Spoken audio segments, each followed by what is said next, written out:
Hey, this is Professor Game, where we interview successful practitioners of games, gamification, and game thinking to help us multiply engagement and loyalty. I'm Rob Alvarez. I'm a consultant, I'm a coach, and I'm the founder here at Professor Game. And I'm also a professor of gamification and game-inspired solutions at IE University, IE Business School, EFMD, EBS University, and other places around the world. And before we dive into the interview, if you're struggling with engagement in your business and are looking to find out how to make your users stay with you, you will find our free community full of resources quite useful. You can find it for free in the links below in the description.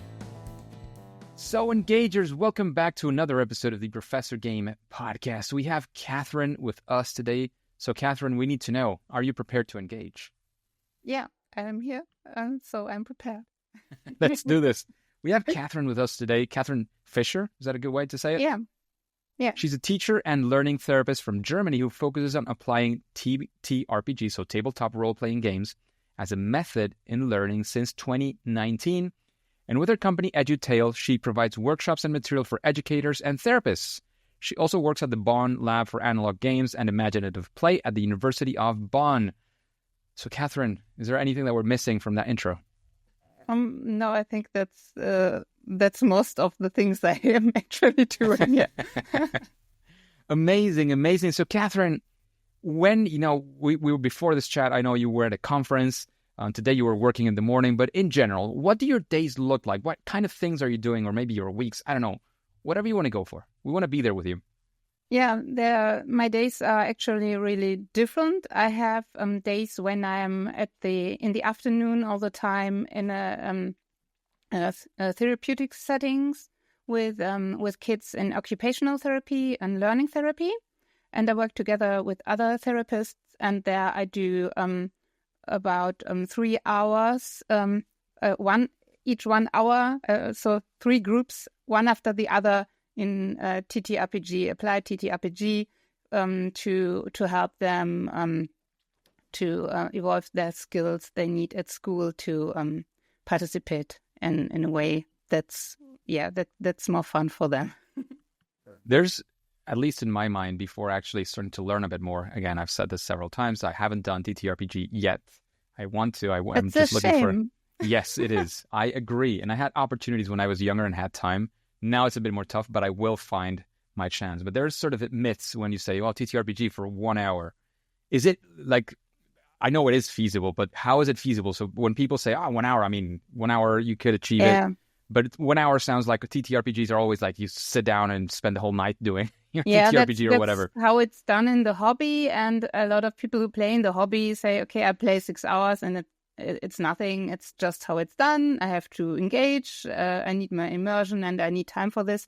And that's right. That's how many people do enjoy it.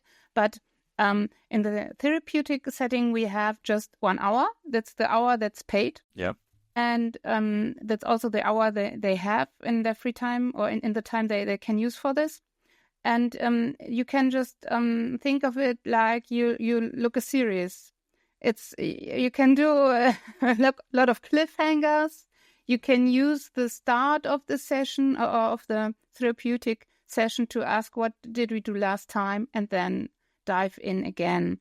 But we also, and that's also a part that you don't usually have when you play in a hobby, you have to make a reflection phase in the end to talk about how the session worked. If there's something they want to talk about, what was good, what was not so good, and where they want to go next time, and what you have to think about. And so, of course, it's not so much time for the playing, but it's actually it's enough to play and to also have a lot of fun and to see progress. So you're telling me it's not only enough to have 1 hour, it's enough to have less than 1 hour to do this and to get results and to get, the therapy going and to get some results. I know this is usually therapy is not one session thing. It's over time. But in that 1 hour, you actually get what you need from that 1 hour to then meet them again, whether it's next week or whatever. You repeat it every week and you have a lot of the same structures that you do again and again. And so sometimes it's better to not play that long, but to do it frequently. And so and that's also how school works. And we can talk about that it's not good that school is like this, and that we should have longer periods and look at one thing from different perspectives and all this. But it helps the kids to use what they learn in these sessions at school. And so we have that's also a lot of kids that are there have been in therapy before and performed well in therapy, but they couldn't take this and use it at school. It was just okay in therapy, but not at school. And the groups now that we have in the occupational therapy, and there's most of them can really transfer what they learned into the school setting. That's amazing. And I'm sure you're doing amazing work. That's why you are on the podcast. That's why you're sharing your experience. Yet we also like to do something with our guests. And as you know, we get started with a fail question or a first attempt in learning. Of course, it's gone well many times. I'm sure you've been able to successfully pivot as well many other times. But oftentimes or sometimes things don't go the way we expected it and we need correction, or we just need to accept this happened and move on in a different direction. Can you share with us, again, you don't have to reveal any personal data or anything. In fact, please don't. But can you share with us a story? We want to be there with you, sort of be there in that moment, see what happened and live that story with you and maybe learn a few of the lessons you also took away. Yeah, and the story I want to tell is a story that I think a lot of GMs or the people who run those games experience also in game the hobby. Masters, GMs, or DM, dungeon masters. Yeah, we don't really use this word. We say different other terms.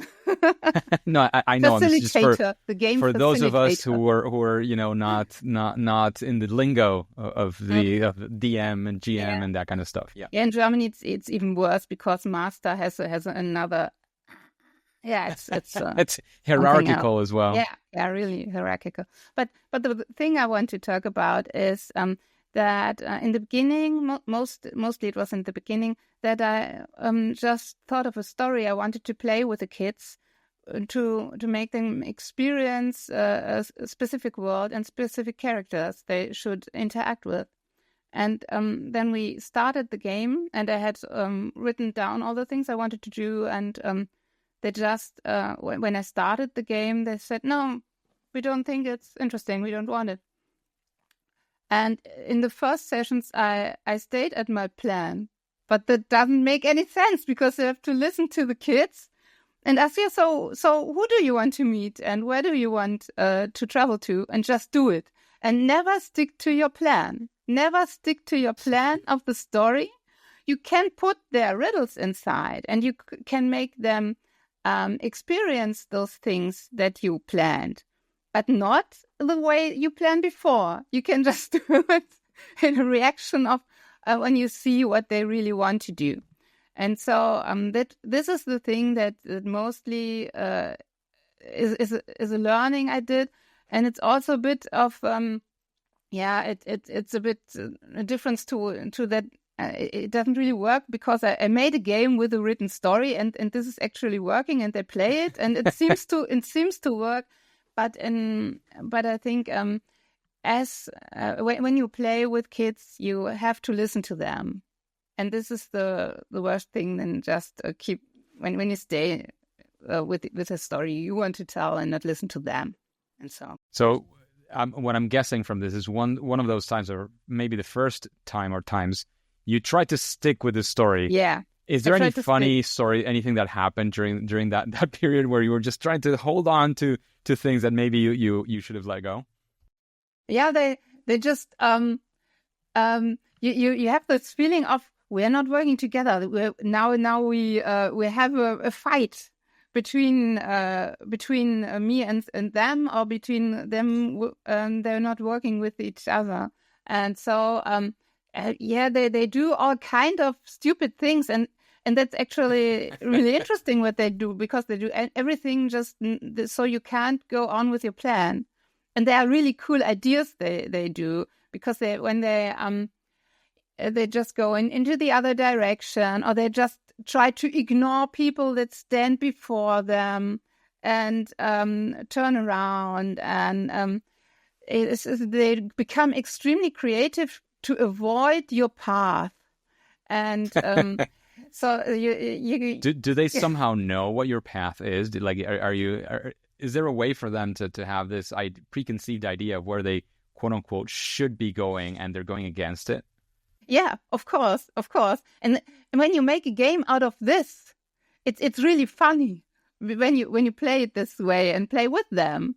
But when you don't go, when in the first reaction you don't go with them, then it's not fun, because then you just think, oh, they ruined my game. I had so much work doing it. But actually, they are playing. You're just playing different things at the same time. So.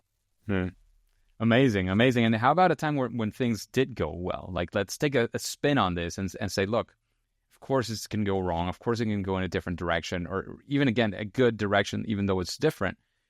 Is there sort of a success story that you would like to share? Again, no need to share any personal data or anything if you don't want to.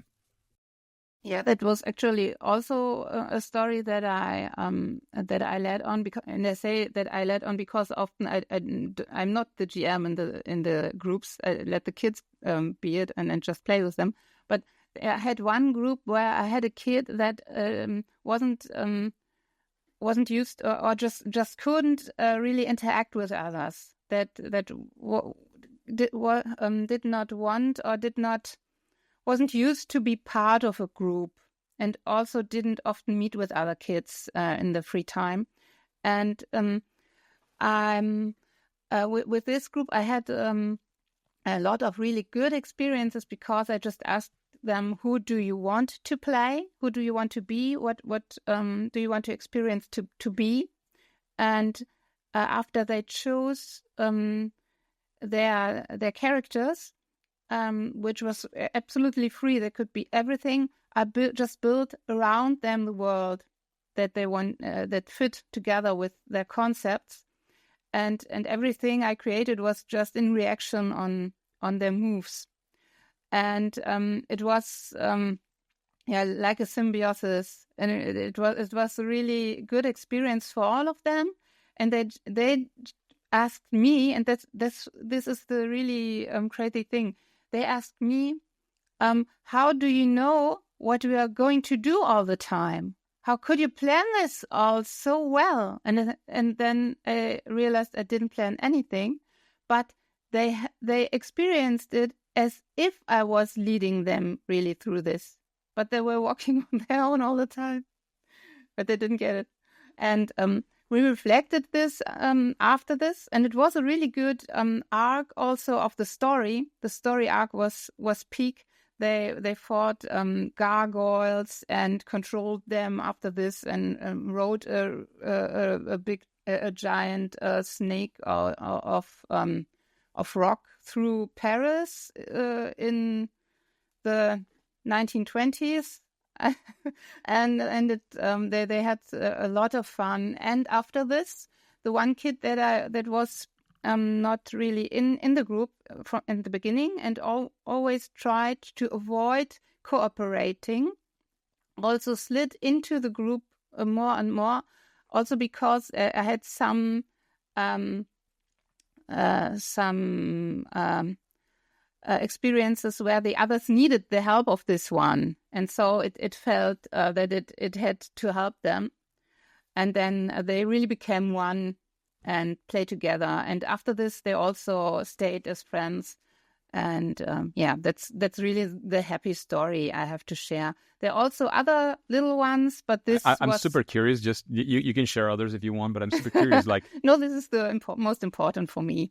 No, totally. You were saying that, all these things that happen. It when you were telling the story, it felt for me like this was like hours and days where this got to happen. Was this in a single session? 10 sessions? 10 sessions of 1 hour. So it's not With that much. If you think about it in terms of school, right? If you think about it, it's a couple of days maybe of school time. Of course, they wouldn't run through all of this in a couple of days, but when you think about it, you think 10 hours and it sounds like a lot.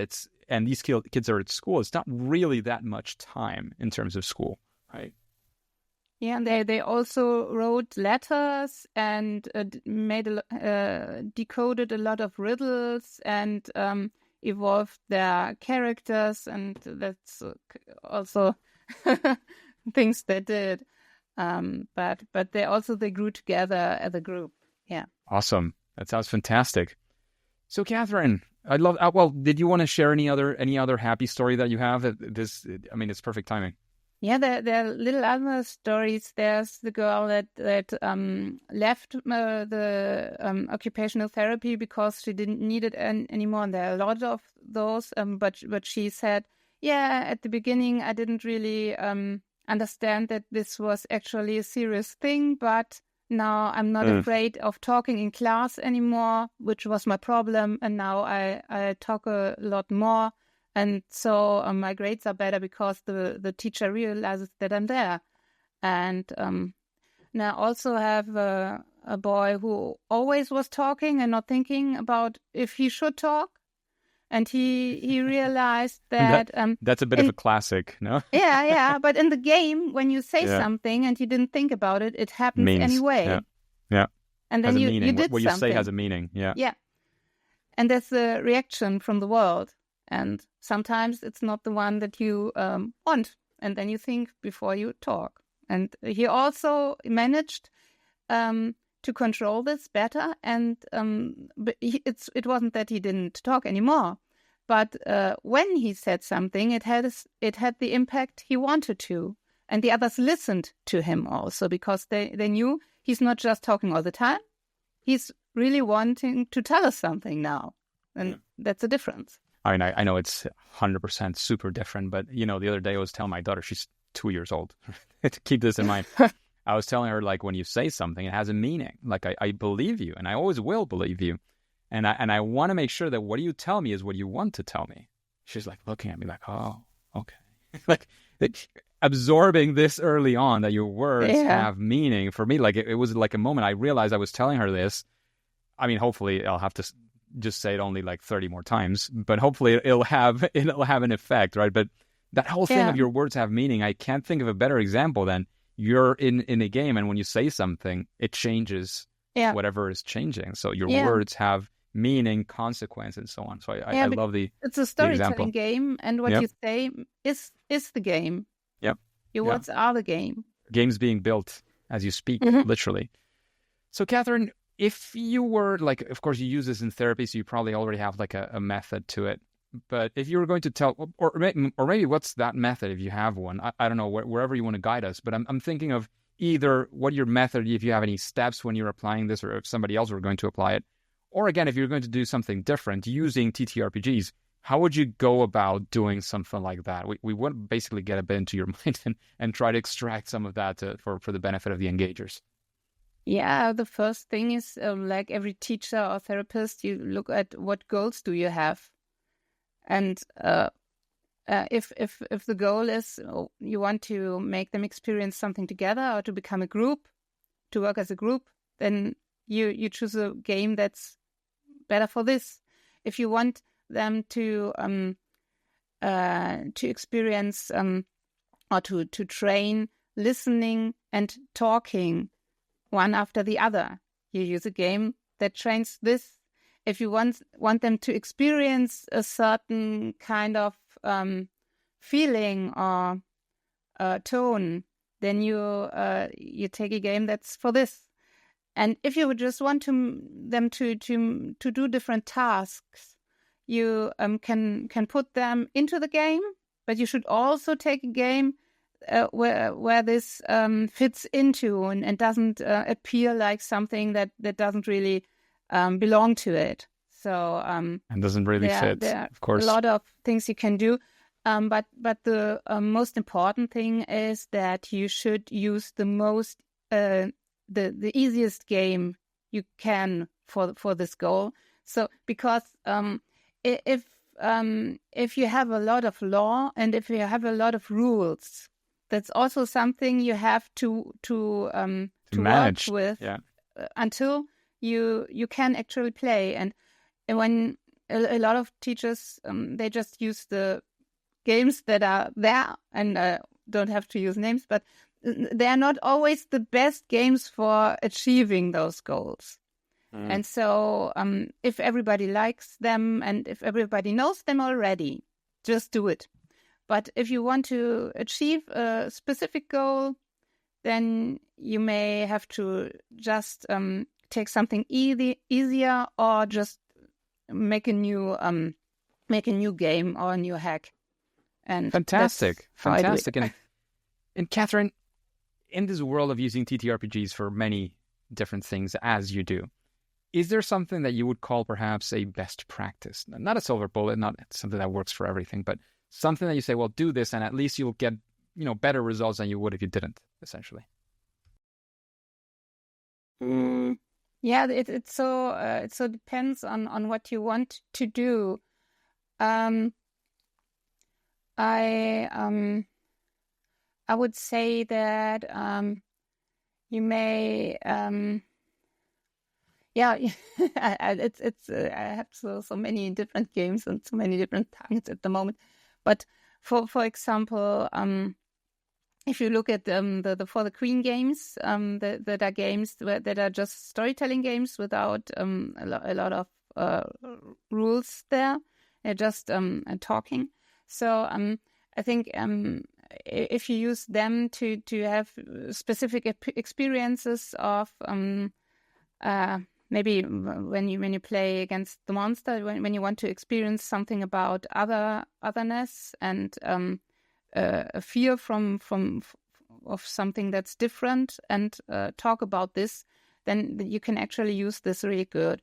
And that's an example that there are games out there that are not so complicated, but they're also not so well known, but that really, really fit very well if you want to talk about fear from people or groups that are different to you and you don't understand them, but you still want to approach them. And yeah, I think it wasn't a good answer to your question, but yeah. You gave us some recommendations, so that's all good, fair game, and very, very welcome for sure. So Kathrin, you are definitely an expert on TTRPGs and using them with these purposes. There's many things that you've done. I'm sure you've gathered a lot of inspiration from different people. Maybe one of those people or somebody else that you would think like, I would be curious, interested, or wanting to get some insights from this person, perhaps answering questions like the ones we've answered before on the Professor Game podcast. A featured guest, essentially. Yeah, most people real or past lives or whatever it is that you're aiming for. Like it's all maybe AI at some point will let us talk to people who are no longer with us. Okay, but I think there are already there are some living people I really think who could really say something here. And maybe he was already there. I'm not sure. Michael Lowe would be someone I would recommend who's doing really cool stuff with TTRPG in California. And I also just got to know Dr. Laura Lewald-Roman, who is a German teacher who is making really interesting lessons, really progressive with her kids at school, and is also doing research with those TTRPGs. And I'm really in this bubble, as you see, but she's a really bright person, so I would recommend her. At the end, I'll definitely ask you for the spelling because my German is not zero, but exactly zero. So I'm definitely not going to be very good at decoding that one all by myself. Kathrin, keeping up with the recommendations, is there maybe a book that you recommend to the engagers and why that book and, of course, not any others? A book. Yeah, if you want to deep dive into TTRPG, there's this role-playing game studies transmedia approach. That's really it's the role-playing science behind it, and there's also a second version that was just released now. But if you want just to get a bit into TTRPG, there's but I don't know if there's an English version. I know this Abenteuer gestalten, creating adventures. It's a German book I really love, because you can in the beginning there are questions what you really want to do, and then you just have to read this chapter if you want to make a game in this way. So there's also a lot of tips for associating stories, so you don't sit there before a white paper. Although you don't have to invent the stories, because your players will do it anyway. So, but it's a really nice book. In fact, that one I'm seeing, if I'm seeing the right one, it's by Sebastian Deterding. Is that? Yeah, Deterding. Yeah. Sound right? Yes. Yeah. Yes. Fantastic. Sounds like a great book. It's a great and it's a heavy book. Yeah.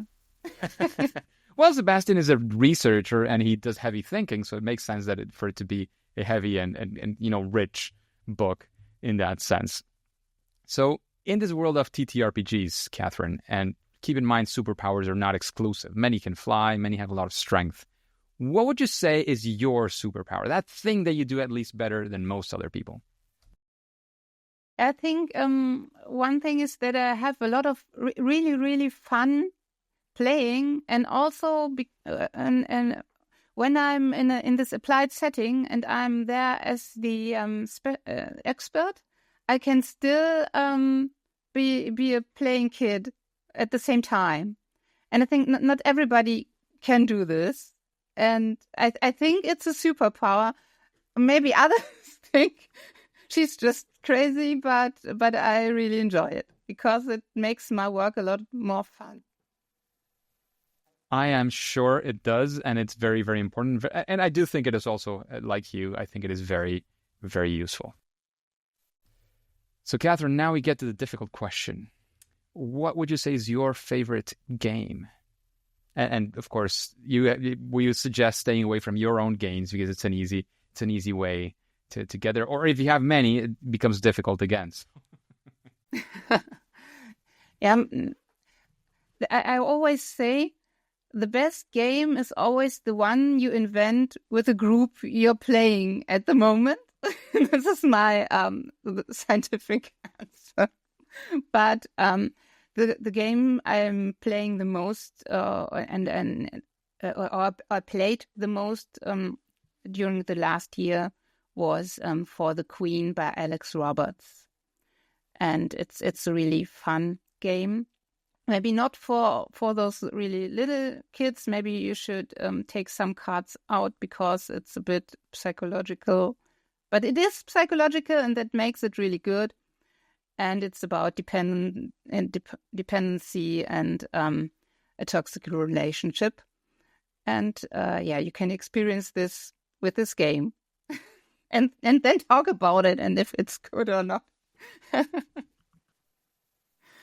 Fantastic. Kathrin, thank you very much for all of your insights. I think, every now and then we do have people who are more sort of deep diving into TTRPGs, and I enjoy it very much for two reasons. I do think there is a lot of power, there's a lot of hidden potential there that is not being tapped into.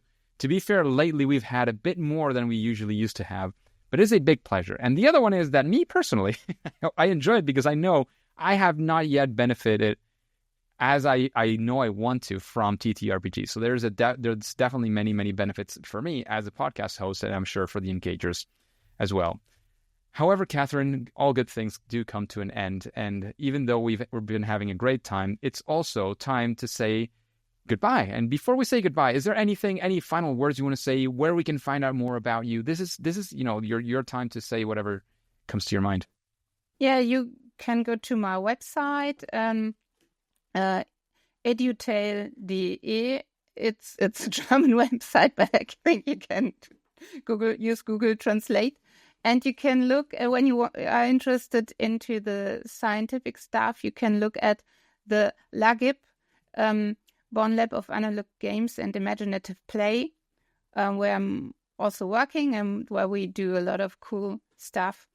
And yeah, I also have a podcast, but it wasn't there since 1 year. It was no new things. It's Ungeheuer Vernünftig, and it's also in German. But it's also about TTRPG, so maybe somebody. We do have listeners from Germany. I'm sure many of them also are more than familiar with the German language, so hopefully you'll benefit from that as well.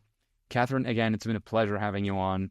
However, Kathrin and Engagers, as you know, at least for now and for today, it is time to say that it's game over.